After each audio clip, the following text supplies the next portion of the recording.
And we are live. Welcome to a very special edition of the Post Daily News Update. I am John Pollock, joined by WrestleNomics own, dare I say, Post Wrestling's own, Brandon Thurston, who is here with us. Brandon, how are you doing today?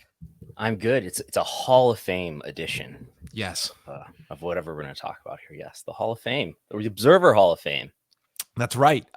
This all credit goes to you for this great show idea that you proposed to me, given that both of us are voters in the annual Wrestling Observer newsletter Hall of Fame, which the ballots are actually due today. So Yes. I have not submitted my ballot yet, Brandon, because Me neither. I've left some wiggle room here because you might make an outstanding case for someone on this that I'm going to have to reconsider. But first of all, how long have you been a voter for the Hall of Fame? Probably like 4 years or so. I didn't vote last year. I kind of forgot to vote, but I have voted at least 2 other years memorably. I could search my email for Dave's Juno account to figure out for sure. But yeah, it's always like the reply to some an email you sent like 5 years ago. Yes. Everyone is attached to one specific email thread with one Dave Meltzer. But we will go through, first of all, just the criteria for the Hall of Fame, because it's pretty extensive here. That from the Observer itself, the criteria for the Hall of Fame is a combination of drawing power, being a great in-ring performer, or excelling in one's field in pro wrestling, as well as having historical significance in a positive manner. A candidate should either have something to offer in all 3 categories or be someone so outstanding in 1 or 2 of those categories that they deserve inclusion.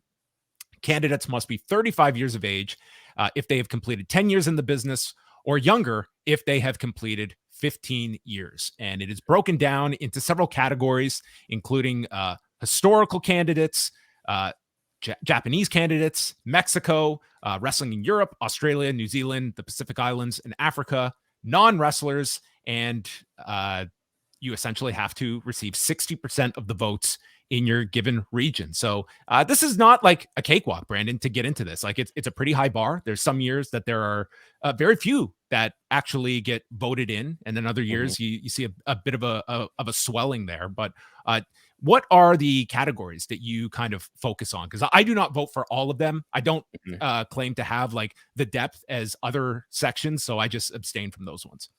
Usually I have only voted in US and Canada modern and non-wrestlers and Japan. But this year I am strongly considering voting in the historical and the Mexico category. Because I don't know if we should get ahead of who I'm going to vote for here, but yeah, there's a few candidates in those categories that I think should be in.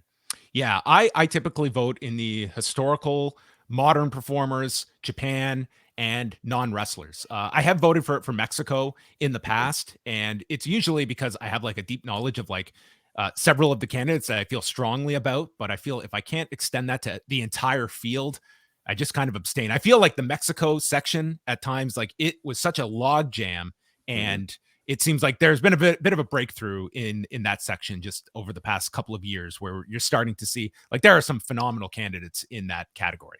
Yeah. So I guess the only category I'm not going to vote in for sure is that other Europe / Australia / New Zealand / Pacific Islands / Africa. You're not a Pacific Islands historian, Brandon? That's all one category.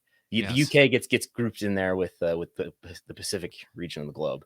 But yeah, I'm abstaining from the Big Daddy controversy. I've never been involved in the Big Daddy controversy, so don't blame me for him not being in the Hall of Fame.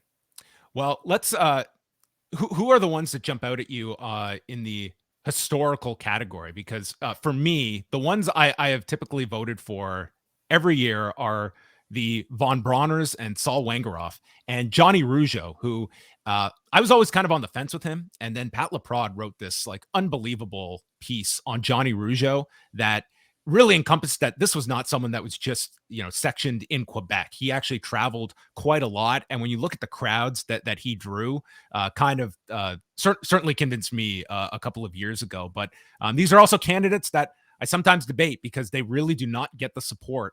And you're voting here with the understanding you get 10 is your limit. And then the non-wrestling category, you can add as many as you'd like.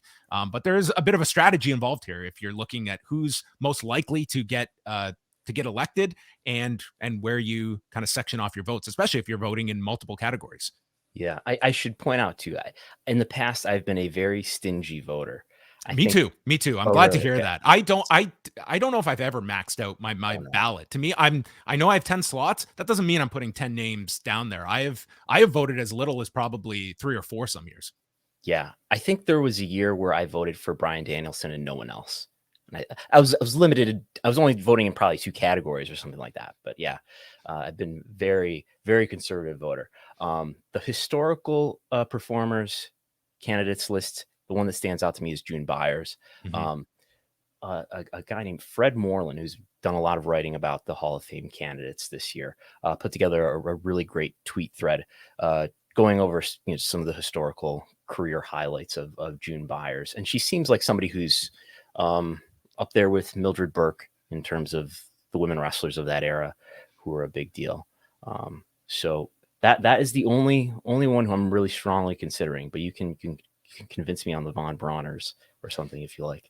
I mean, the Von Brauners, I just look at, like, they had many iterations of the team that was just like a phenomenal heel unit. And I think Saul Wangeroff was just he was a tremendous heel manager. And I think, like, this is where I'm kind of torn on the historical ones, are that I did not live through these acts. Right. So I am very much relying on, like, the research and reporting that's out there of people that did live through these, where, for modern performers, I think you and I, like, for a lot of these candidates, like, we've lived through them. We're not going back and watching through rose-colored glasses or just focusing on the big moments of their career. We get many of them, we are living through them, which is another issue. That's true. So the age requirement has definitely been debated, and pro wrestling it's a strange industry in that there is not outside of, like, All Japan Women, there was not a cutoff age, and we can have careers that go forever. And 35 has been argued it's too less. There's the other argument that,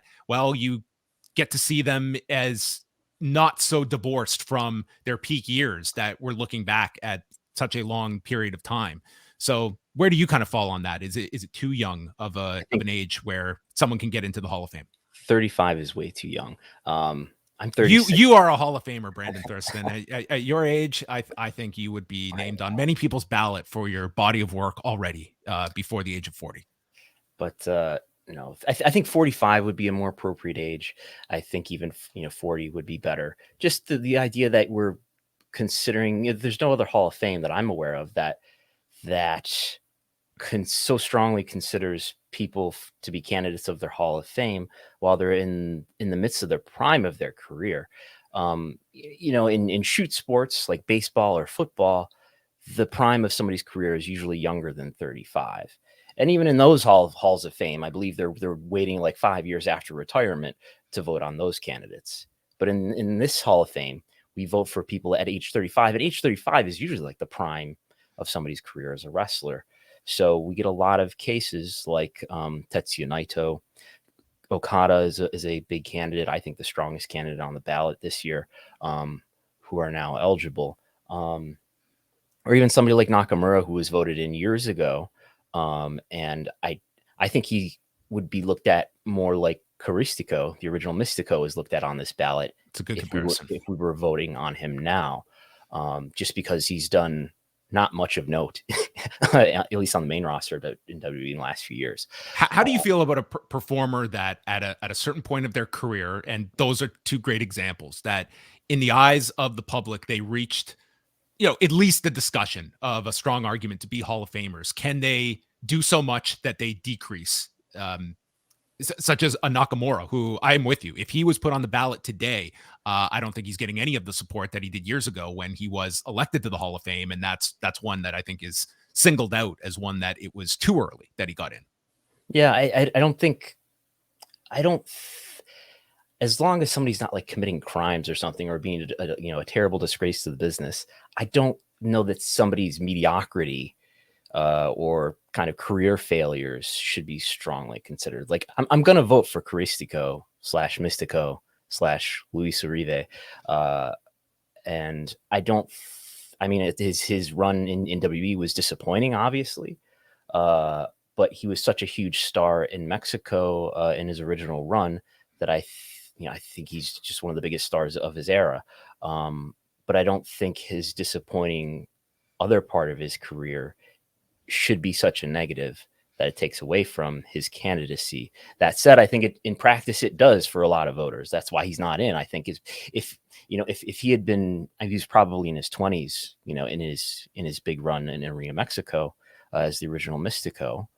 But if he had been on the ballot then, or if he was 35 then, I think he would have had a much stronger chance of getting in. But I don't think like it should really take away, but there's clearly some momentum and buzz that's a factor of who gets in here. And I think the death bump is another one, where a lot of candidates, when they die, there's a lot of attention focused on them, and then maybe people have nostalgic feelings, or they have appreciative feelings about somebody soon after they pass, and that often coincides with a big increase in the number of votes that they get as candidates. I should go over that there is also a group that they've been on the ballot for so long that they need to achieve at least 50% of the votes in their region this year to stay on the ballot. And that includes some significant names here. Don Owen, the famous Portland promoter, Sergeant Slaughter, Jim Crockett Jr., Enrique Torres, and Mr. Wrestling 2, Johnny Walker. And the additions this year to the ballot: Nikki Bella, Dorrell Dixon, Bill Dundee, Seth Rollins, which, mind you, Roman Reigns last year was bumped off the ballot because he did not get 10% of the votes. Kazuchika Okada, that Brandon noted, John Moxley, Buddy Roberts, and Jerry Brown as the Hollywood Blondes, the original Hollywood Blondes, Octagon, Triple A's La Parka, and Psycho Clown, all added to the ballot. So some interesting names attached there. And I'm with you. I think Okada is the strongest name on this ballot, and I 100% believe that he will be getting in this year, but I don't know if he will be getting 100%. No, I generally won't vote for people who are, who are, say, under 40 or even kind of under 45. I guess I think CM Punk is 44. I'm going to vote for CM Punk. I guess Okada is such an extreme case, such an obvious case of somebody who checks all of the boxes and the criteria of, I guess, longevity is maybe the most questionable one, but still, he's had 10 years just about here as a top star for New Japan. But we're coming up on exactly a decade of him kind of in this role when he came back from his TNA excursion. So, I mean, even if he left New Japan tomorrow and said, you know what, for the rest of my career, I'm going to go work as Okato on WWE Main Event for the remaining years of my career, I think this 10 years, he still gets in. He should. But yeah, I think, in terms of the other criteria, which are, as an in-ring performer, I kind of forget what a great in-ring performer he is in the company of so many others who are among the greatest in-ring performers ever. But if you look at a lot of the greatest matches, a lot of the most memorable, the canon of what are the great matches of this era or the last 10 years, the decade of the 2010s. I mean, you look at the series that he had with Tanahashi, the series he had with Omega, the series that he had with Naito. Those are some of the most acclaimed matches of the era. And as a draw, he was, I wonder what the perception is for most fans, but I think at least when I came to get more, to give more attention to New Japan, I thought Tanahashi was the big star, and he just seems like more the name brand star. But I think there's a really strong argument that Okada was considerably more important than Tanahashi. I mean, Tanahashi perhaps kept the company alive and was a really important figure for New Japan's business. But without the new star Okada for Tanahashi to interact with and feud with, New Japan would be much different and probably wouldn't have the positive trajectory of their business that they had throughout the 2010s. Yeah, it was. I'd always heard of like the impact that LAJ has on merchandise sales, but actually going to Japan 2 years ago now, which was, Naito's big, crowning, winning the double championship, dude, it was just a sea of LIJ merchandise that it's like, it just strikes you in the face of just what an incredible merch mover that group is to New Japan as well. So that's interesting to note. I think what we'll do here is we'll go through some of the key candidates here in the modern performers era, and then then some non-wrestlers, because there's a few that I really want to get Brandon's deep insight on. And then at the end, we'll reveal who are the names on our ballots, including if we convince each other to add to our ballot. But looking at the modern performers, the list here includes Tully Blanchard and Arn Anderson as a duo with J.J. Dillon, Nikki Bella, Junkyard Dog, Bill Dundee, Charlotte Flair, who is also added to the ballot, Bill Goldberg, the Hardys, Kamala, Rick Martel, John Moxley, Paul Orndorff, Randy Orton, CM Punk, Seth Rollins, Sergeant Slaughter, Trish Stratus, the Steiner Brothers, and the Ultimate Warrior. And I think this is a category, Brandon, where there's a lot of names that people's snap reaction is, oh, that person's got to go in. That person's got to go in. And I don't think there's like a strong argument for a lot of these candidates that push them over the threshold for me, although there are going to be several that I vote for in this category. Yeah, I think to the typical wrestling fan, Goldberg and the Ultimate Warrior, probably Sergeant Slaughter too, are names that stand out as, wow, these are really recognizable names. And some of the Sergeant Slaughter, I think less so, but the Ultimate Warrior is really remembered as, I mean, he gets mentioned a lot in mainstream content as you know, somebody who's a very memorable character.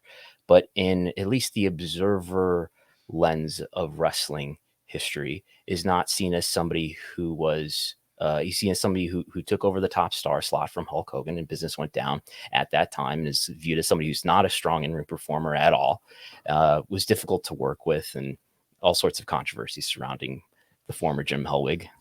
But yeah, he's seen as somebody who's not a particularly strong candidate, even though he's, you know, if this was a hall of, you know, wrestlers who are some of the most memorable characters, or, you know, somebody who voters grew up, or younger people our age grew up as, you know, memorable characters, or one of their favorite wrestlers, the Ultimate Warrior would certainly be up there. Yes, Slaughter's been a candidate that I'm I just think his biggest, the negative is that so much of his biggest run was like 1984 and before, where, I mean, he leaves the company in 84 when he was really like that number 2 babyface underneath Hogan. And he had the AWA years, he had the Jim Crockett Promotions years, that phenomenal team with Don Kernodle.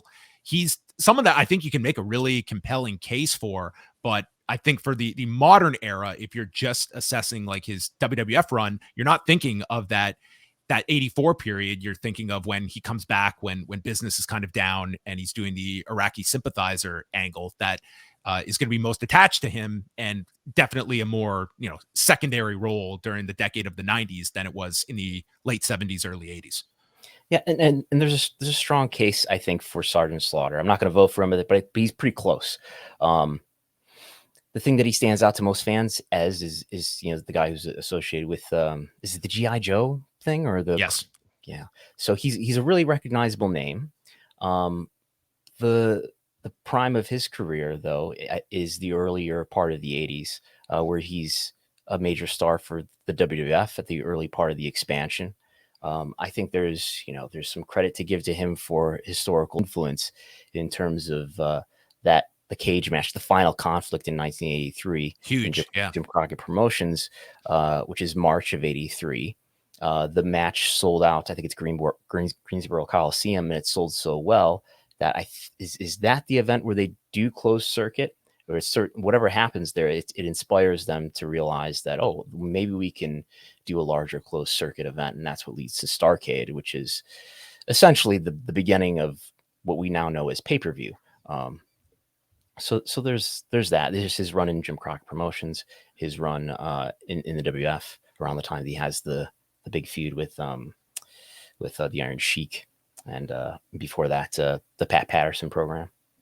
That's right. And I mean, with Don Kernodle's passing over the last year, you probably do have more attention on that period as well, that Slaughter is so closely linked to him. CM Punk is someone that, this is going to be a very interesting year for him, because in the past 2 years, he got 20% of the votes in 2019 and fell to 15% last year. And I think this is one where I think there's going to be 3 categories of people. Ones who they didn't even need the AEW run to convince themselves he was a Hall of Famer. There were those that just completely wrote him off and said no. And then they're the ones where I think this AEW run is going to tip the scales for people, and how many is kind of in that middle ground that were on the fence about Punk.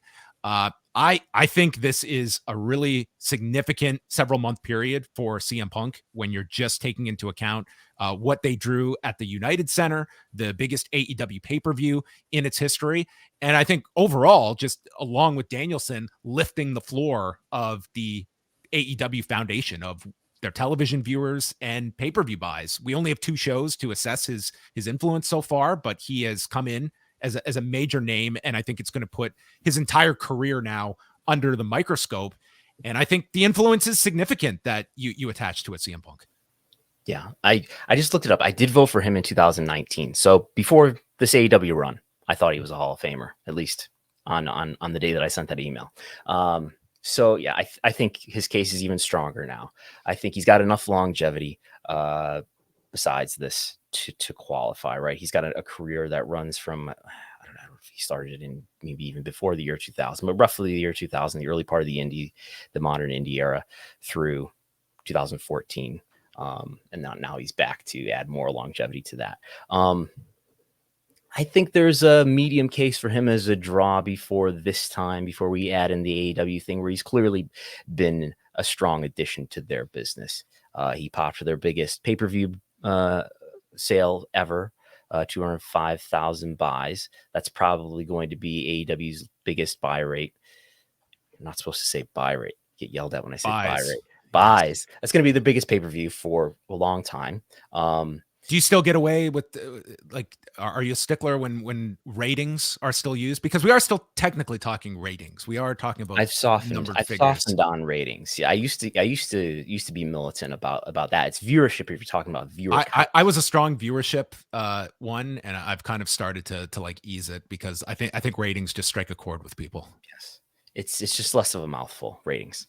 But yes. And I think CM Punk is a good enough in-ring performer, certainly above average, a good main event wrestler. He's got at least a handful of what I would consider great matches. There's certainly the John Cena match at the Money in the Bank 2011 is a classic. And influence, I think, is by far his strongest category. He's a wrestler who pushed WWE to change its mind temporarily for several years, at least, about they got like 7 years out of this. And I credit Danielson and Punk that absolutely you do not see NXT in that incarnation. The NXT, I guess, whatever incarnation you want to call that version, that the black and gold. Yes, the black and gold, the most lucrative era of NXT. Yeah, and even before, CM Punk is gone at about the time that starts in NXT. It's almost seamless, because the first special is a month after Punk's departure. Like, it's almost seamless that era begins. Yeah. So he it's funny how he's the one guy who they don't make change his name, which, if you watch the one documentary, he insisted that he's not going to change his name. But yeah, he's somebody who changed WWE's philosophy for many years, or at least opened up their philosophy to the idea that they would be more accepting to wrestlers with wrestling experience. What a novel idea, as opposed to what was at the time and is now again today seems to be more of a talent recruitment strategy to recruit, large people with a strong athletic background, not necessarily wrestling, because the idea is that, we want a clean slate, so we can unteach, you don't have to unteach them any bad habits. But yeah, and I think there's that change to the business. And I just think as a character, you can see the influence in CM Punk in a lot of performers. I've been on no shortage of indie shows where people sat down and cross-legged and cut a promo and things like that. But I think he was an inspiration for a straight edge kind of young person who became a wrestler. So when you are voting for a CM Punk, and I bring this up because I think, Brock Lesnar's election into the Hall of Fame, I think UFC plays a huge factor in it, and what you can deduce of wrestling fans that bought his pay-per-views. Does his 2 fights in the UFC play any bearing in your decision to vote for him, or is this strictly his contributions directly in professional wrestling? Because he did do a very big number for that Mickey Gall fight that he did in 2016, less so with the Mike Jackson fight, but there is those two fights to kind of throw into this that makes for an interesting debate. Yeah, I mean, you could say that those things are a negative too, because they sort of, you know, they took one of the top pro wrestlers of the era, put him in a shoot fight, and he got kind of embarrassed relative to his stature as a pro wrestler. It's like a Yuji Nagata situation. Exactly. Yeah. I remember being at a bar watching that Mickey Gall fight and thinking, well, are you Yuji Nagata or are you Yoshihiro Takayama? He turned out to be Yuji Nagata. But yeah, no, I was right there. I was right in the back area at the interview setup because at the Fight Network, like we were kind of like the Canadian rights holders, so we got to interview a lot of the people after. So as soon as that fight ended, like he like walks right past us with like AJ Lee and Way's like shooting when he shouldn't have been shooting, but nonetheless we got a great shot of Punk immediately after the fight there. But that so I was there at that fight in Cleveland. That was in Cleveland. There's one in Chicago. Was the Chicago was the Mike Jackson fight, which was the week of his trial, the week him and Cabana, and he's in court the week of his fight, it was just mind boggling. Right. But yeah, I don't know if this matters at all too, but you know, one of the greatest podcast episodes probably ever recorded. This is I think you guys did you guys rewatch that? I'm thinking of the Vince McMahon interview with Austin, but it's amazing how much I've told people. I think you should, you know, that interview with Cole Cabana should be re-listened to. You should listen to that, you know, once every other year or so. It just highlighted so many of the issues that were and would become even more prominent in the wrestling industry. I think you take that podcast out, I don't think there's anywhere near the negative sentiment that grows for Roman Reigns that becomes a staple of WWE programming for the next several years. Like, I think that's kind of where that really takes off, like this this kind of negative vibe of Roman Reigns as kind of their chosen one, so to speak, that comes out of one of those two podcasts. They actually did like two of them. Yeah. And all that sort of angst, I think, plays into, I mean, there's thousands of drops in the bucket here, but all plays into the discontent that a lot of fans and eventually talent would have, and that allowed AEW to exist along with a lot of other factors. But that was one of them.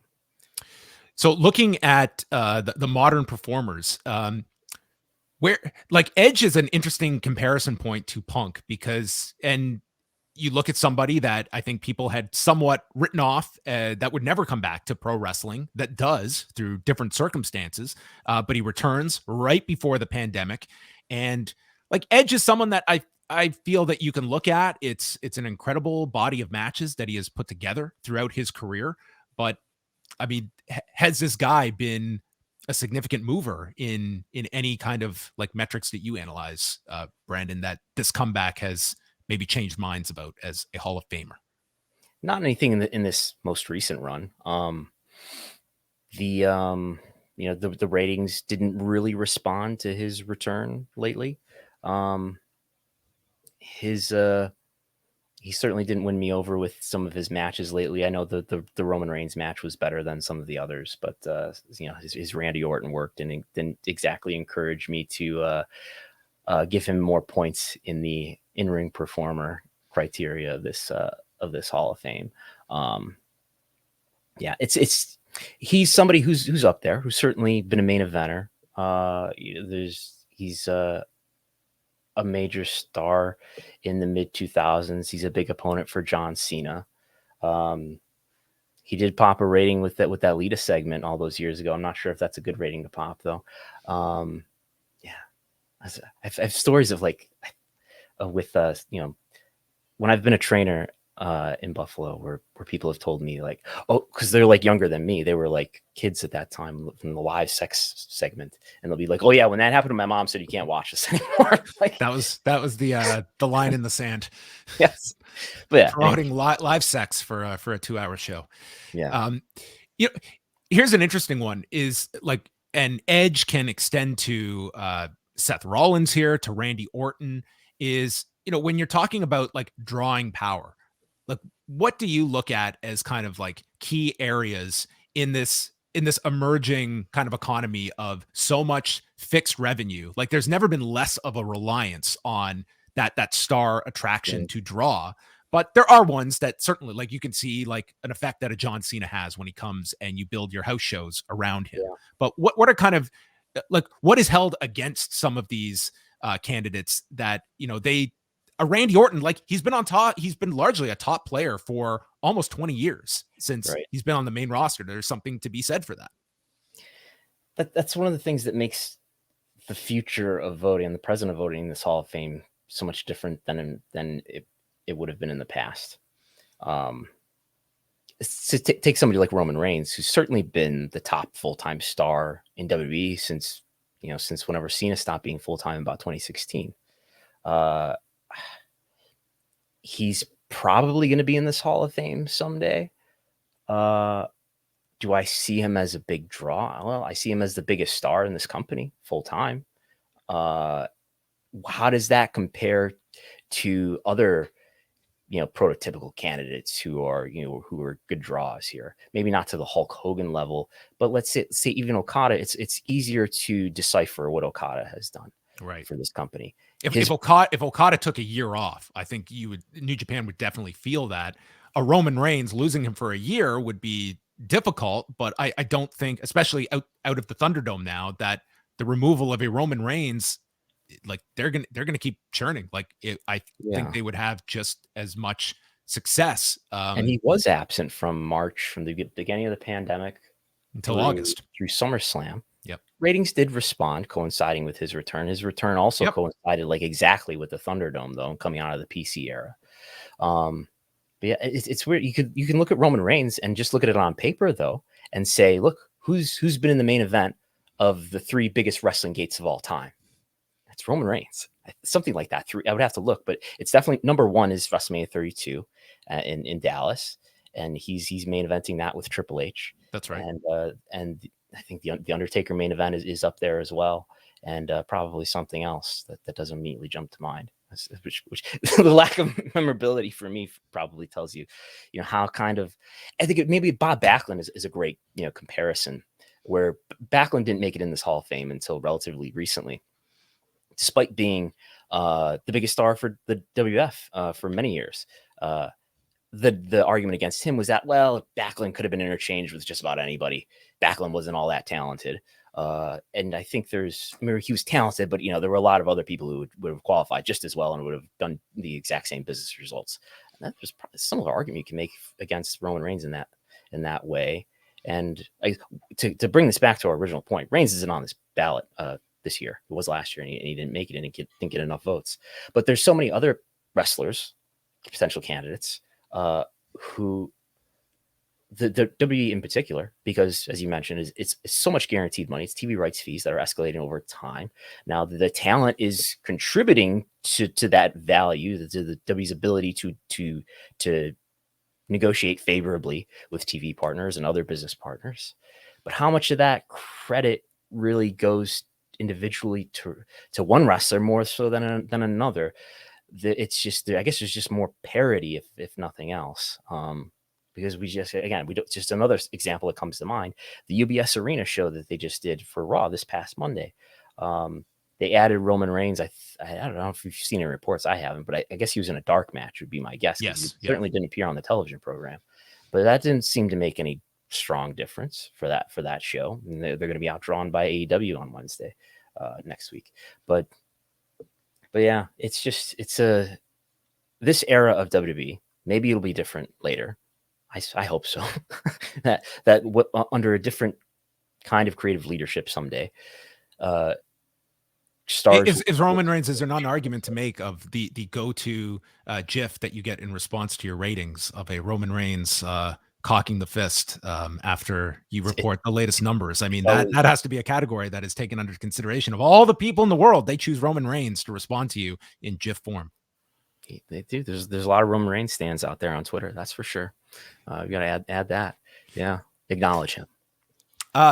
Who jumps out at you? Is there a case? Nikki Bella's on the ballot, and we can tie in Charlotte Flair as well. Do you see a strong case for either female that's on the ballot this year?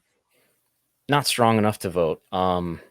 Nikki Bella is largely a candidate whose candidacy I think comes down to what's the scope of this Hall of Fame? Does it include a wrestling related reality show? This is all the reality show. Like that's your only case you're making with Nikki Bella and what you believe that show has assisted in WWE's female viewership to offset other losses. I think that's the case. That's pretty open and shut with Nikki Bella.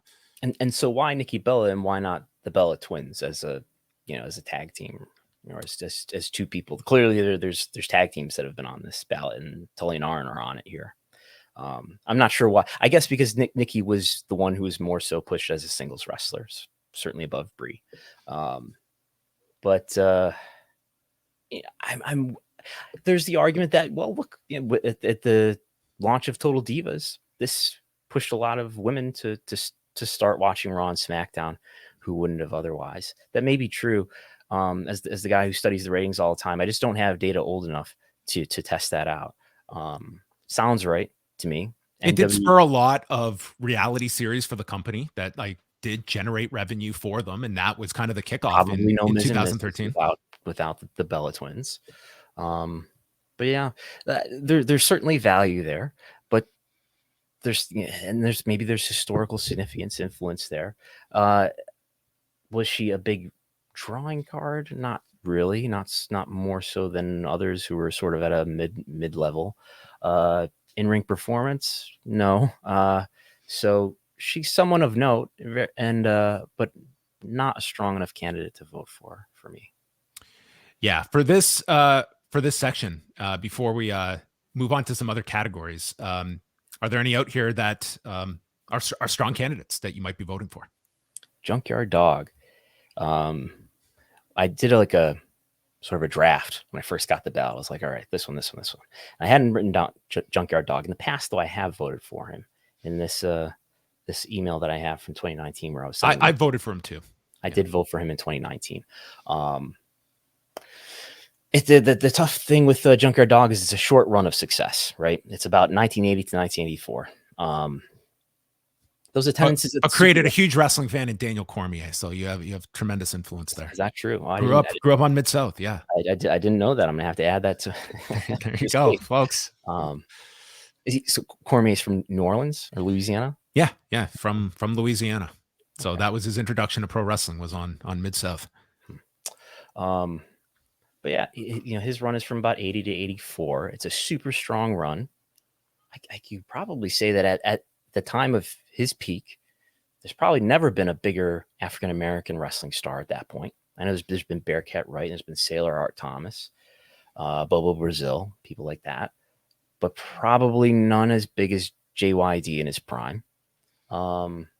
It is staggering when you go back and study the Superdome attendance figures and the frequency of which they ran the Superdome, usually based around JYD, whether it be a lights out match or whatever program he was involved in. It was for, New Orleans is not the biggest market in the US. It's not the smallest. It's not like Greensboro, but to draw at that frequency where people are not traveling from all over the country to these stadium shows like that, it was a remarkable 4 years. And the question becomes how much weight you put on 4 years versus the rest of his career where he did dramatically fall. Yeah. And he has maybe a year in 85 or so with WF where he's one of the biggest stars under Hogan. But yeah, I mean, some of those attendances, the Superdome are, and I would have to look them up, but 20,000s, 30,000s, something like that. I know there's some confusion or debate about what the real numbers really are. But yeah, they're clearly huge attendances that are larger than the typical arena attendances for a sellout that we would see today. Yeah, and I've been watching some of his wrestling lately. I've been watching some of the Mid-South that is on YouTube and on the network. And I've always heard one of the arguments against him that he's not a good wrestler, that he's terrible, and certainly he declined after Mid-South. But I was watching, granted, him versus Ted DiBiase, and Ted DiBiase is an excellent wrestler, but his fundamentals seem pretty sound, and I don't see him as this terrible wrestler in what I've been watching lately. Now he wasn't having like awesome 5-star classics either, but it doesn't seem to be a huge negative for him. So yeah, I am probably going to vote for JYD this year. I want to spend some time here just quickly on the the Japanese section, because this is where most of my votes are going to be allocated to. We've got Shima, Satoshi Kojima, and Hiroyoshi Tenzan, Yoshiaki Fujiwara, Hayabusa, Kota Ibushi, Kyoko Inoue, Tomohiro Ishii, Naomichi Marufuji, Tetsuya Naito, Kazuchika Okada, Meiko Satomura, Katsuyori Shibata, Takeshi Sugiura, and Akira Taue. And there's probably no candidate I've studied more this year and dug into than Akira Taue. I wanted to give him a fresh slate, really assess Akira Taue, and I'm very close on Taue. I think he is. I'm kind of in the middle. There's those who are just absolutely dismiss him. He wasn't at the level of the other three, and the others say that's such BS that this guy had. This guy was part of, like, you look at the list of 5-star matches this guy had in a peak period for All Japan. Like, I'm more so in the middle. I don't think he's a slam dunk candidate. I also do not subscribe to this theory that he was the outsider that's just propped up by his linkage to Masawa, Kobashi, and Kawada. But I mean, this guy, not the most athletic wrestler. No one is going to accuse him of that. His timing was phenomenal. When you look at the tag career that he had, first with Saruta and then an all-time great tag team with Kawada. As a singles run, it was, he was part of some big matches, but I think it's more so his tags and the 6-mans that he was part of that were revolutionary at the time. And I think as more and more, I think in-ring is going to be valued a bit more in the absence of drawing candidates. But with Taue, like, he was never the singles draw that the company was going to be built around. He had a very short run as Triple Crown champion, as GHC champion, but his 96 year, if you want to go and relive a year of Akira Taue, it's an unbelievable year where he wins the Carnival, he wins the Triple Crown. There's a Real World Tag League that he wins on back-to-back years with Kawada. Like, he was a significant star that I think has he's both benefited and been hurt by being linked to the 4 pillars. So he's a real interesting candidate that I feel I will lean towards this year, who I've not voted for in the past. I wonder if his look was just different, that people would be more embracing of yeah, Taue. like this was a guy that, I mean, would not strike you as a wrestler. Just a mini Giant Baba, basically. Yeah, that's a good comparison. Yeah. But I will be voting for Okada. I think for the reasons that we outlined. I think he is a clear-cut Hall of Famer, but there are a lot of interesting candidates in this section. Are there any maybe that are kind of under the radar that you have focused on this year more so than other years? Not really. I'm gonna vote for Ishii. I think Ishii, he's like 45, something like that now. But I think Ishii clearly doesn't check the drawing box. I just gave up last year. I was like, Alan Forel gave me like this great outline of Tomohiro Ishii because I was really close. I was like, okay, the drawing thing, I'm definitely, like, I put a lot of focus on that. This guy's one of the greatest performers I've ever seen in my life, and he has been doing it well beyond just this past decade. It's just you have more of a spotlight on him in this New Japan streaming era where it's more accessible. This is one of the greatest performers I've seen. And when you look at the G1, that has been one of the most lucrative tours year in, year out for New Japan, that's built on match quality. And this guy is routinely the number 1, if not number 2 performer of the most arduous tournament of the year, that I just cannot deny voting for this guy. So I voted for him last year and will be again this year. Yeah. There's clearly space in this Hall of Fame for, I mean, this is arbitrary and subjective anyway, but there's clearly candidates who are in, like Dynamite Kid, who are in because they were excellent wrestlers and not really strong in any other category.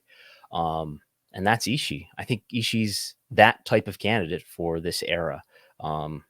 Just as, I don't know if this goes under historical influence, but I feel when matches are being put together, I think matches are put together in a lot of matches that you see anywhere. And the matches that I've, been on shows with, the way the matches are put together are different, I think, because of Tomohiro Ishii. A lot of the trade battles that you see, a lot of the follow spots that you see where you hit the ropes, turn around, come back, stop, hit the ropes. A lot of that stuff that he's at least popularized. He probably didn't invent it. There's probably Marufuji did similar spots too early on. But yeah, I think this is a guy who changes the way that people wrestle today and are going to wrestle going forward. And there's There's just few guys who are so reliable as in-ring performers in a big match other than Tomohiro Ishii. I've most years, actually each year, I have voted for CIMA just because I think that Dragon Gate is a company, and its tentacles that are attached to Tori Yumon. Like, they have just been like a really successful promotion that is never going to be the biggest company, but they are maybe the most consistent in Japan of the past 2 decades. And I think that CIMA, it's just a matter of how closely you are following this company. And as he gets towards his latter years, I think influence is his biggest attribute, and it's just a story that hasn't really been told on too high of a level. I also know that my vote is, this guy's probably not getting in at this point. It seems like as the years go on, the support is going to lessen, but I think that he's one that just, I think should certainly be under consideration by those that have maybe overlooked his contributions of the past 2 decades. And you're including him as sort of a creative force, or so he's got credit as a trainer, right?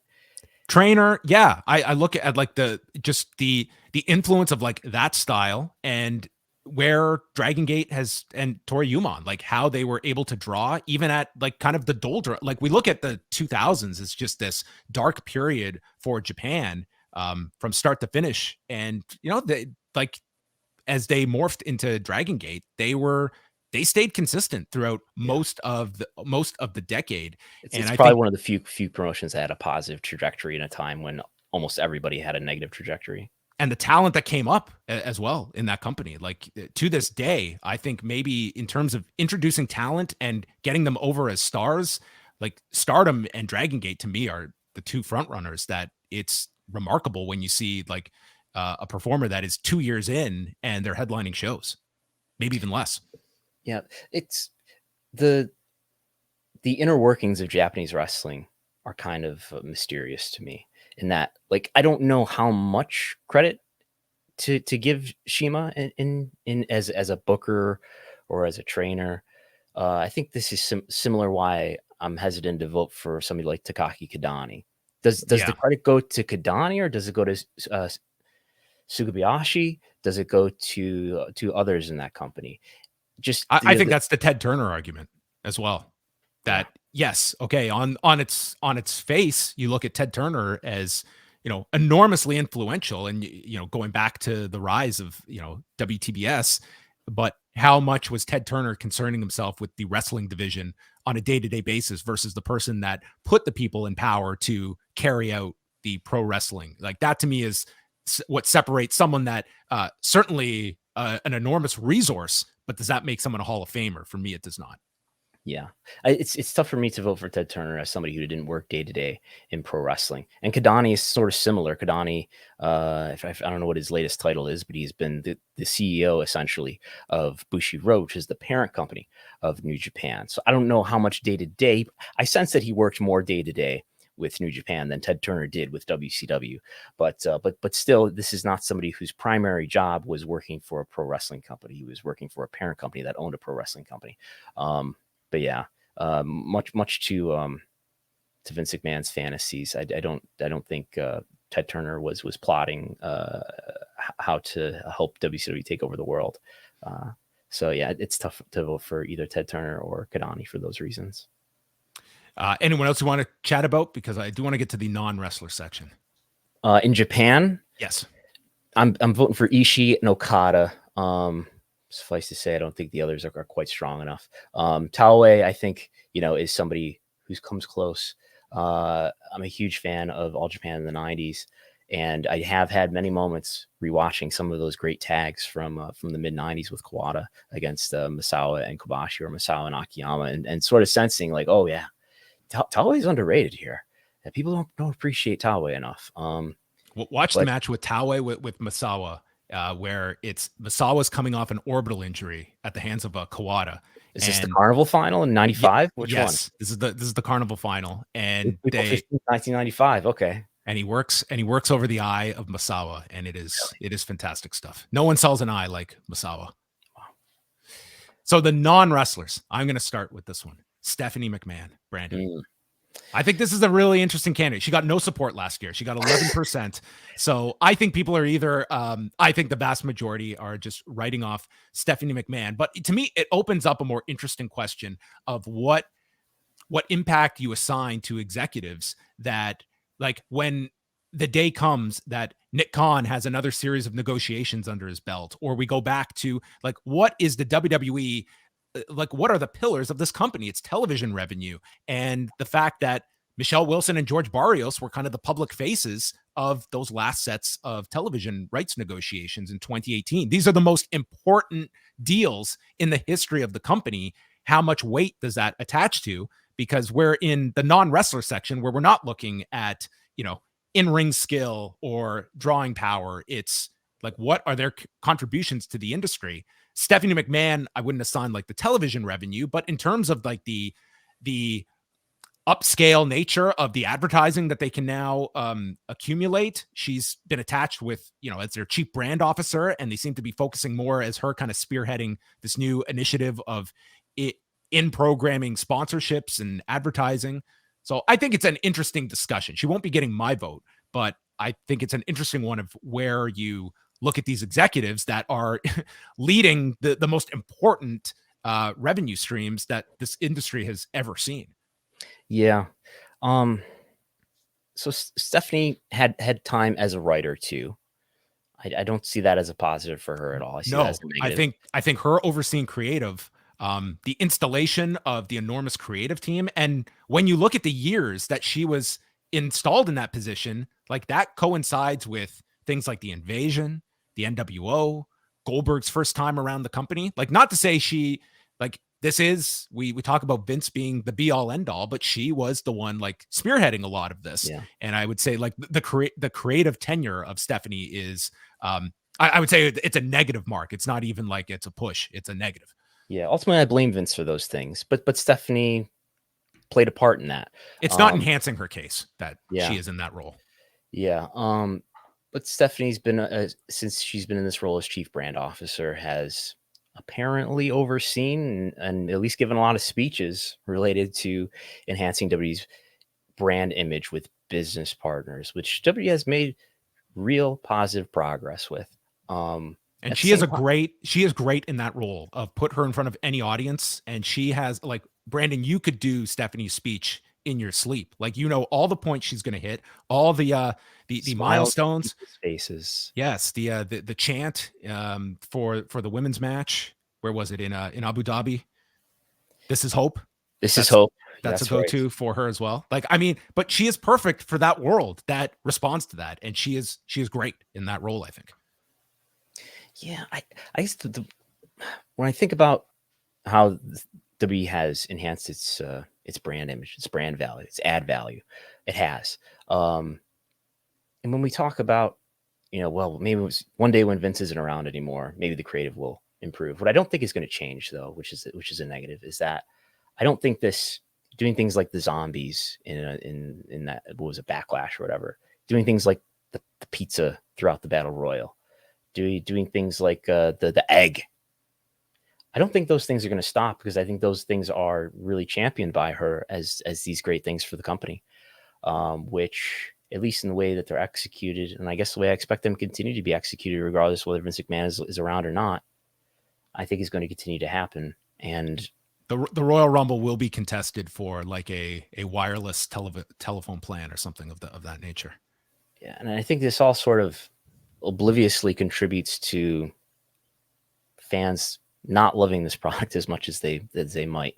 So I think there's some balance, along with the positive credit that you can give her as far as enhancing the brand of the brand value of WWE with business partners. At the same time, that WWE has diminished its brand value with fans, consumers.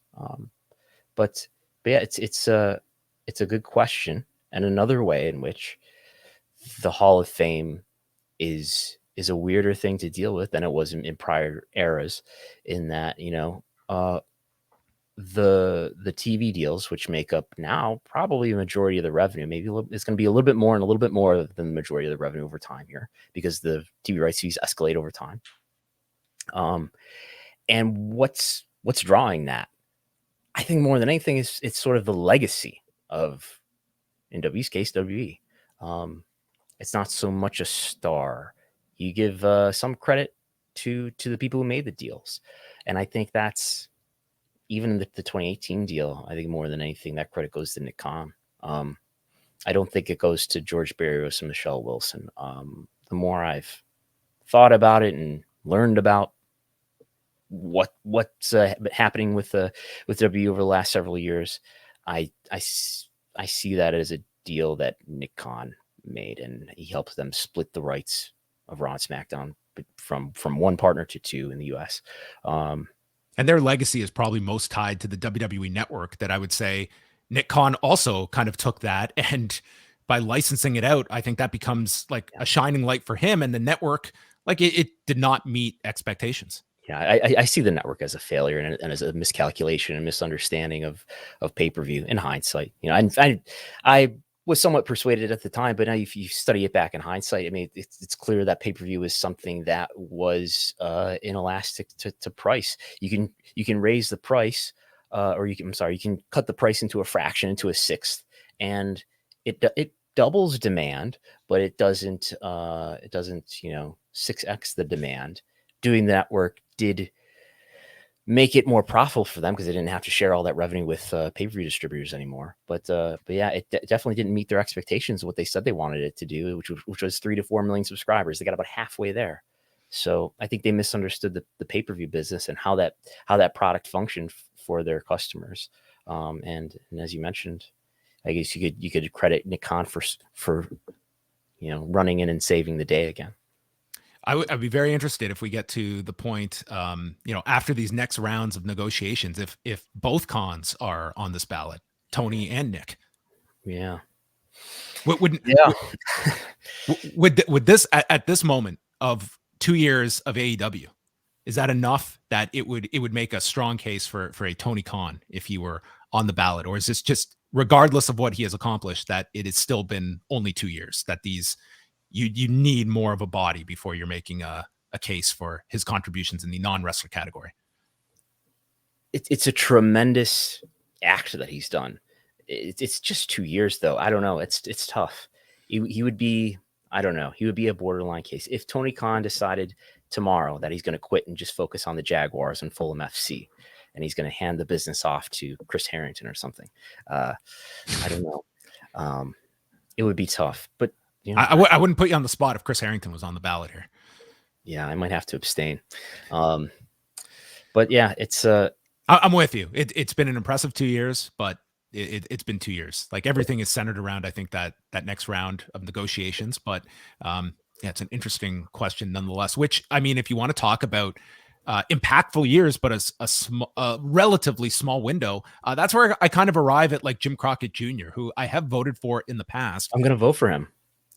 He's right now, I've got my list here. He is in bold. That means I am voting for him as of now. I was going to see if you were going to be like, John, you're out of your mind. This is 84 to 87. But those were incredible years for Jim Crockett Promotions that I think more and more, like, this is one where I think that period has been studied a lot more closely, and it's an incredible run that this company had.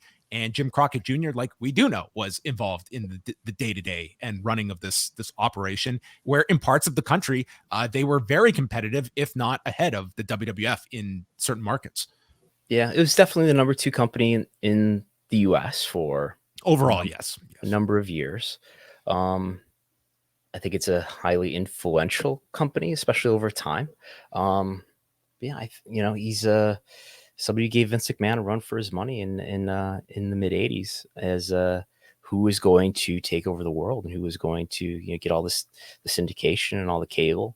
They had a lot of success doing the Great American Bash, doing Starrcade. I mean, Jim Crockett is heavily involved in the Starrcade events that are both very successful and very influential. Really, before Starrcade, there isn't isn't a pay-per-view, right? There isn't that's just not the way that the business worked. There really weren't tentpole events, peak events, what we now call pay-per-view events, or that are actually on streaming services for the most part in W's case. But yeah, I think he's a very influential and a successful enough promoter. I guess the negative against him is that, all right, look, Jim Crockett Promotions ultimately failed. They didn't win the war. They had to be bailed out by Ted Turner and acquired. That's true. But for a good period of the 80s, that was a really hot company, and one that put out a lot of good product, a lot of great matches, and a lot of great promos and great TV. And I think, I think he's worthy. Well, let's get your ballot on the record, Brandon. You can start wherever you'd like, whichever category, and then I can go through my picks as well as we finalize our picks for the Hall of Fame 2021. Yes, in the I followed. I love the names of these categories. I followed historical performers era candidates. June Byers. This should be on the plaque that is sent out. Yes, yeah, he should be sending people plaques. I followed wrestling in Mexico candidates. Mystico / Caristico. Not to be confused with the other Mystico. Not to be confused with the other Sin Cara. Yes, they always have to come with a disclaimer for some of the names, yes. Yes. And Sangre Chicana. I followed the modern performers in US and Canada candidates, CM Punk and CM Punk alone. I followed wrestling in Japan candidates, Tomohiro Ishii and Kazuchika Okada, and non-wrestlers, some we didn't talk about yet, Jim Johnston, Reggie Parks, and Jim Crockett Jr. Wow. Okay. So you went with Jim Johnston. I would certainly say that I think as time has evolved, like I never put like so much stock in theme songs, but I mean, it's a dramatic departure. I would say it's like a dramatic departure. And we just, this past week, Way and I, we just did our Starrcade 97 review, and hearing Bret Hart come out to like the most generic song you could ever envision. It's like, wow, the music adds so much. So if he's on this ballot for his musical contributions, and that's what you're weighing it on, I mean, it's hard to argue against it when you compare. Yeah, I think there's space in the Hall of Fame for certain people who were the very best at their particular role in wrestling. And I think Jim Johnston is that for music, and Reggie Parks is that for title belts. Which wrestling looks different without Reggie Parks' title belts. Wrestling sounds different without Jim Johnston's music, and it wouldn't be as good. Yeah. Well, for my ballot, in the historical category, I'm voting for the Von Brauners and Saul Wangeroth, as well as Johnny Rougeau. In the modern candidates, I am voting for CM Punk this year. This is the first year I am voting for the man, and I am voting for Sergeant Slaughter. He's on the bubble, and I voted for him in the past, so I'm going to again. Japan went a little excessive here, so I'm voting for Shima, Kota Ibushi, Tomohiro Ishii, Kazuchika Okada, and I'm going to give the vote to Akira Taue. Mini Giant Baba. We're going to see if he's going to get some support this year.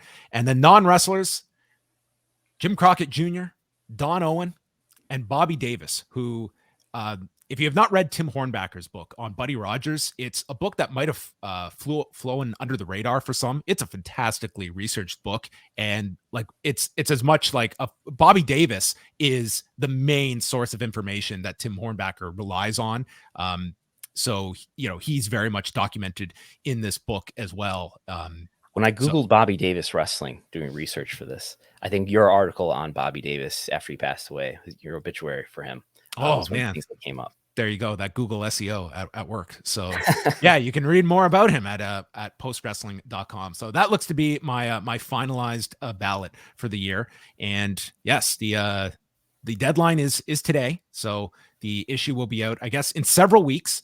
And I would say, like, it seems like the Hall of Fame, I think it truly does generate, I think, some of the most intellectual conversation, and there's less insanity that comes out of some of this. Maybe I'm just not in tune with some of the circles out there, but it seems to be it's a Hall of Fame that I think at the very least people take the most serious in the pro wrestling space. It's not quite as contemporary as the awards or Dave's star ratings, which are about something that just happened. Yeah. Not as sane as your tweets, the replies to your ratings tweets. I'm sure it's all very civil and understanding. Are largely turned off now. Yes, I finally turned them off. Yes, and TweetDeck, by the way, Jack, you don't work there anymore, Jack. But whoever the new boss is over at Twitter, you got to go in TweetDeck. You got to turn on the ability to mute the tweet, mute this conversation. Yes, I heard you're having some issues. Okay, you heard this. It's the worst. It's the absolute worst. That I could pull it up for you right now, dude. And like on our post wrestling that I have up on TweetDeck, it's just constant of it's so boring in this quarantine, directed to Cody and our post wrestling account.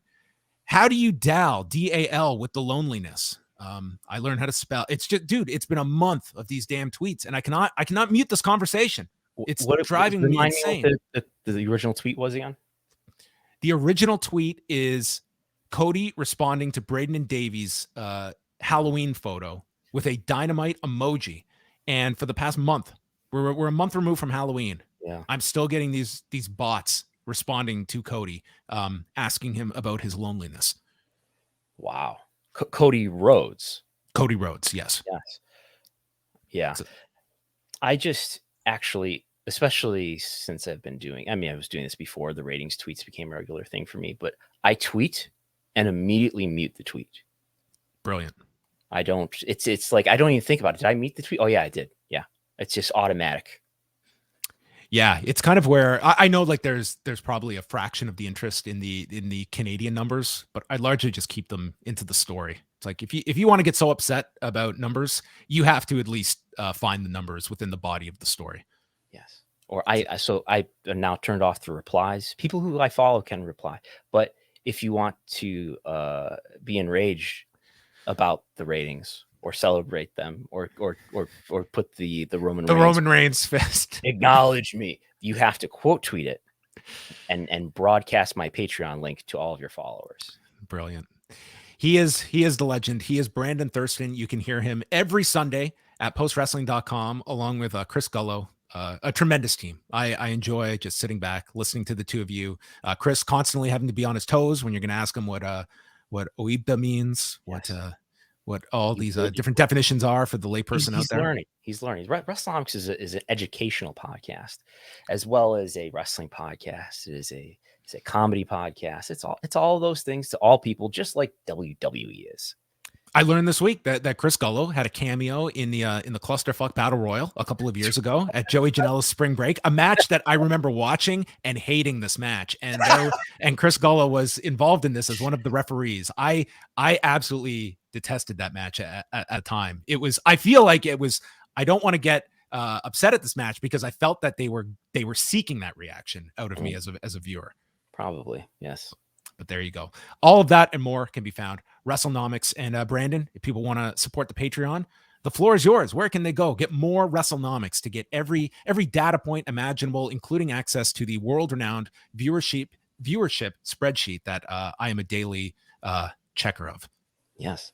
The month just started, so now is the best time to sign up for whether it's the Post Wrestling Patreon, the WrestleNomics Patreon. My Patreon is patreon.com/WrestleNomics. You get access to my TV ratings reports nearly every weekday. It's almost 4:00 right now as we record this, so I've got to do one pretty soon. The holiday delays have finally come to an end, so the normal schedule is back on, at least until Christmas.